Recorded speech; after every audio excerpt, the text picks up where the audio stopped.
Hello everyone. Welcome to the amazing recap content. If you enjoy the videos, don't forget to click the like button and subscribe. Now let's dive in and start the recap.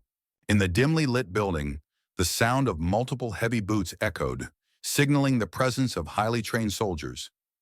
Suddenly, one soldier paused, sensing a sound that didn't belong to their group.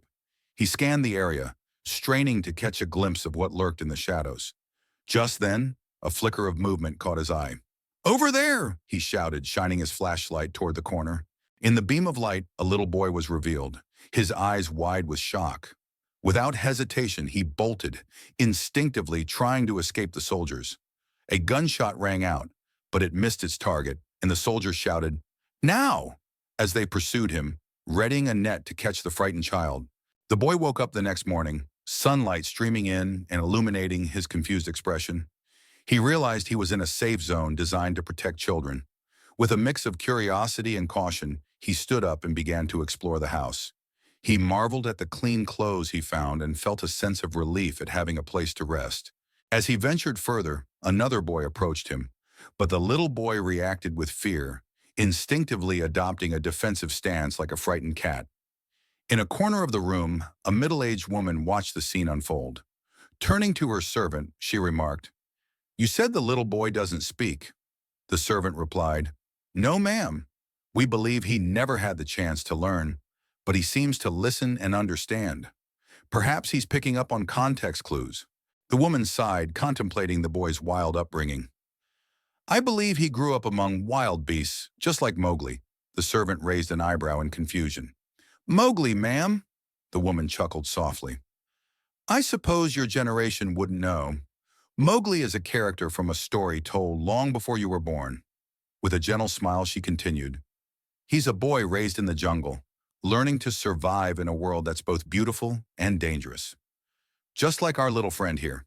As the bell rang, all the children gathered and formed a neat line. Among them was a little girl who had just received a letter. The MC noticed her excitement, especially as she eagerly talked to him about it. "The patrons sent it to us. Sometimes they even send presents," she exclaimed. The MC, curious, asked, "Do you know what a patron is?" Without missing a beat, the girl grabbed his hand and pulled him along, declaring, "Having a patron means you have an adult who cares about you." She then launched into a mini lecture about adults, and the MC couldn't help but respond with an amused, "Okay." After her passionate speech, she led him to the dining area, where they enjoyed their meal together. The conversation shifted as she mentioned a boy named Matthew, whose patron had gifted him a massive present last time. "He wouldn't stop showing it off. I almost punched him," she joked, rolling her eyes. Once they finished eating, they headed to the playground. There they overheard another child talking to Lily about how her patron had given her a dress. "It was so ugly," she said, "with a bunch of frills." Laughter bubbled up among the children as they played. When they returned to class, the chatter about patrons continued. Someone whispered, "I heard Joe actually talk to his patron before." "Isn't that awful?" After class, they settled back in their room, still buzzing with conversation. The MC turned to the little girl and asked, "What about you? Do you have a patron?" "Oh, me?" she replied, her eyes sparkling with determination. "I don't need a patron. My mom promised she'd come back, and I just need to sleep 100 nights for that to happen." Her expression shifted to one of hope.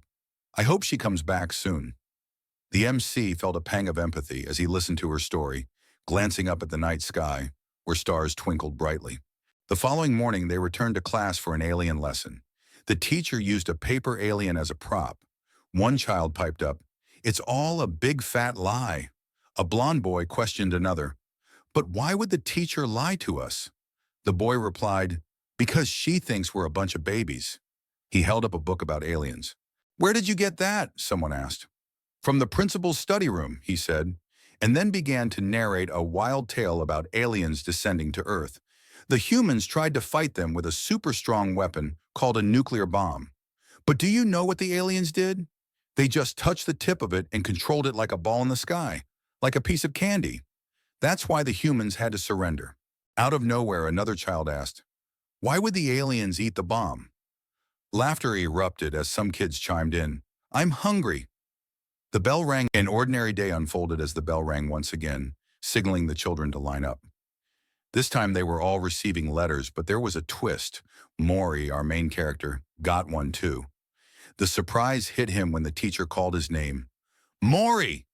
He felt a rush of confusion as she approached him with a letter in hand. Mori, it looks like you have a patron now. The teacher smiled, her eyes twinkling with excitement. But amidst the joy of the moment, Mori's attention was drawn to his friend, who had dropped a toy and was now crying. Hey guys, it looks like I'm feeling a bit heartbroken, he thought, his heart aching for his friend. It was a bittersweet moment, filled with mixed emotions. If you enjoy my videos, please don't hesitate to subscribe and leave a comment.